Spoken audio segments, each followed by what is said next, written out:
What's up YouTube, EasyGoingMC back with another Redstone tutorial. Today we're going to be taking a look at a bee breeder for Minecraft versions 1.15 and up. This farm's really quite cool, I'm quite proud of it. I used it on Easygoing Survival and it worked very well for getting large quantities of nests that had 3 bees, which is the maximum quantity of bees within it. So I guess we should get into how this farm works and some of the mechanics that govern it. Let's now talk about the mechanic that governs this farm, and to do this we are going to set the time to midnight so the bees will instantly enter their nests. So a mechanic that governs this is essentially that there's a maximum of 3 bees per nest. So if we were to spawn 3, we can see they instantly go inside. However, the 4th one doesn't, and that means that there is in fact a maximum of 3 bees per nest. This beehive is then able to be silk touched if you're in survival mode, and then can be taken anywhere in the world and put in a bee farm of some sort, which there will be a link down in the description for a bee farm design that I had designed recently. And yeah, you're able to use that in order to get the bee nest full of bees for your use. So now it's probably best to talk about the farm at hand, and it's essentially that concept on a larger scale. So the first thing you will do is you will want to find, you'll need some natural bee nests, and these sort of act as cedar beads, and then eventually you fill this thing up and you just continue to breed them. So bees breed with dandelions, as you can see, very similar to how other animals breed, and they spawn these guys. Essentially what we're going to want to find is that at midnight, or in the middle of the night, all the bees will want to go back. But if you have a few floating around like so, like not entering in hives, you know, you're just getting a ton, none of them are going in, you know, some of them still are, but say in the instance there are just bees floating around here and none of them are entering, what you're able to do is actually go ahead and break these hives, say half of them, and use them for your other use in different parts of your world. So that's essentially how this farm works. Now you may also be wondering what's the deal with the campfires as well as the shears and shovel. In order to craft beehives, you need 3 honeycomb, which can be used or harvested from bees. So we can tell this by the drip down below. I will link a texture pack that gives visible states so it's easier to tell when the bees are ready to be harvested. But essentially what you do is you light a campfire and then you can shear it and then you can use your shovel to put the campfire out. And then you can craft 1 more bee nest with this, and that's how you're actually able to replenish the farm. So essentially you'd only start from these 3 beehives that you find naturally, bee nests you find naturally, and you'll craft several beehives from these as they produce honey, as we can see right here. Alright, let's now get into what you need to build this farm. Another quick feature I forgot to mention is this does have an on-off switch with this lever right here. When you extend trapdoors, the bees are unable to get out of their nests. If we were just to kill all these excess bees in the area, just like so, we can hear some of them entering. What we're actually going to find is if we set the time of day, they would normally come outside. However, in this case, they do not. So they are able to enter back in, but they can't get out when the trapdoor is like this. But as soon as we open this, as you can see, the bees instantly come out from the ones that are ready to do so. So that's an important feature also to note. But let's get into what you need to build the farm now. So in order to build this farm, you're going to need the following. The first thing you're going to need is a stack and 36 grass blocks, along with a stack and 36 of dandelions. You're also going to need, for every single hive, you're going to need a single piston. So 60 pistons, 60 campfires, and then 60 trapdoors. You'll need a couple of bee nests that you find naturally spawned. These spawn on the sides of oak and birch trees and forests, and you're able to silk touch these. Just make sure that you get at least 2 bees in there to serve as the seed.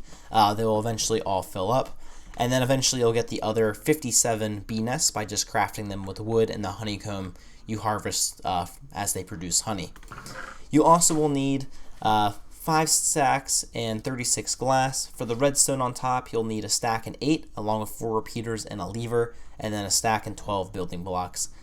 In order to run the farm, you will want, at the very minimum, dandelions in order to bead the breeds. You also will need a silk touch tool in order to mine the nests and be able to hold it in your hand with the bees inside. You'll also need a flint and steel, shears, and a shovel in order to harvest the honey. It's very important you have the flint and steel, because otherwise, if you're in survival and attempt to do that, the bees will actually come out and sting you, and they'll eventually die and or kill you. So let's now get into how to build the farm.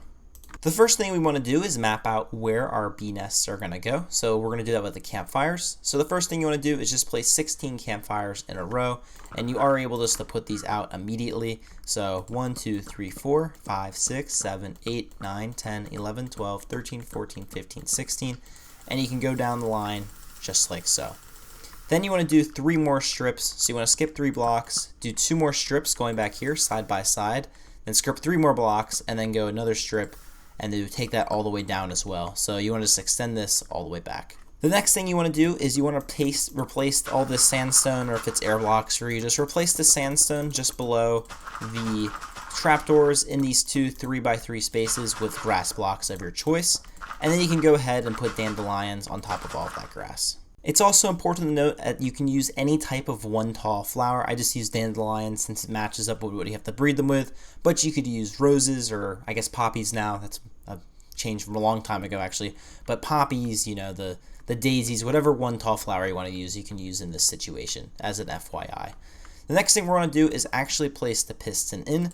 So what we're going to do is go 3 blocks above, just like so.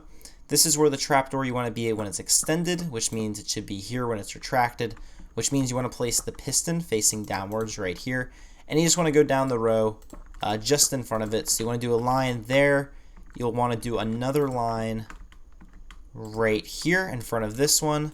And then you want to go across just like so. Do a line here, do one more, and do another line right there. And you want to take that all the way back just like so. You then want to go ahead and place trapdoors on the bottom of all of the pistons like this, as well as some smooth stone blocks or any building block of your choice.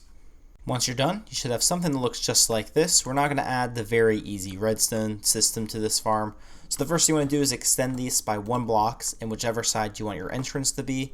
Then you want to connect it just like so. Then what you want to do is just place a line of redstone dust right here. And then you want to place repeaters all just on 1 tick. It doesn't really matter what the delay is. Then you just want to extend redstone dust on top of the rest of these smooth stone blocks. Once you're finished with the redstone, you want to put a lever underneath on one of these 2 blocks right here. That should cause the pistons to extend and retract. Then we're going to want to go ahead and place the glass wall in, which I already started for demonstration purposes.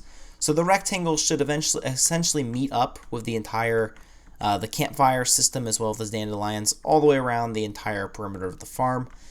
And what you also can do is just go ahead and then build this up to the same height as the redstone lines right here. And you're also going to fill in the gaps in between the redstone, as you can see right here. And you essentially are basically creating a giant prism so the bees can't escape. I said prism, by the way, as in a rectangular prism, not a prison. I just sort of realized what that sounded like. And you should have something that looks just like this. Then you're going to connect this up and then just bring the wall down the right here, where you can put in 2 doors. You could use another method of your choice, but you know, wooden doors are obviously the easiest way to get in and out while keeping the bees inside.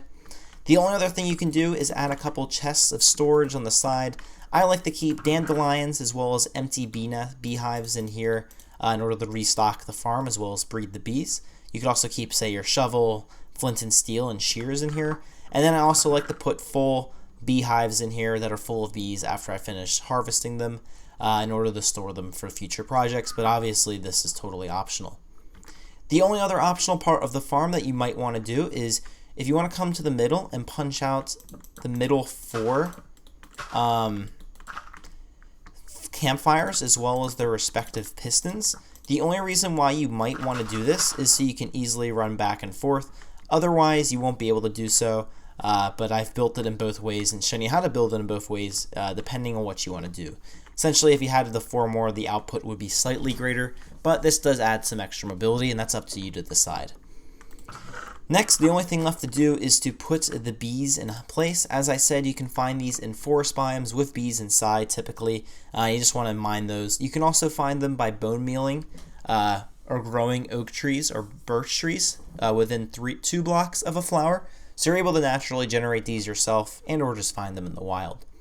So we can go ahead and place these in. So you can place a couple in. They should have bees inside. I'm just going to spawn a couple in for an example. Then what you can do is after they breed up and keep working with the pollen, you can even start breeding if you want. But they'll eventually produce honey, which you'll harvest with your shears to give you honeycomb.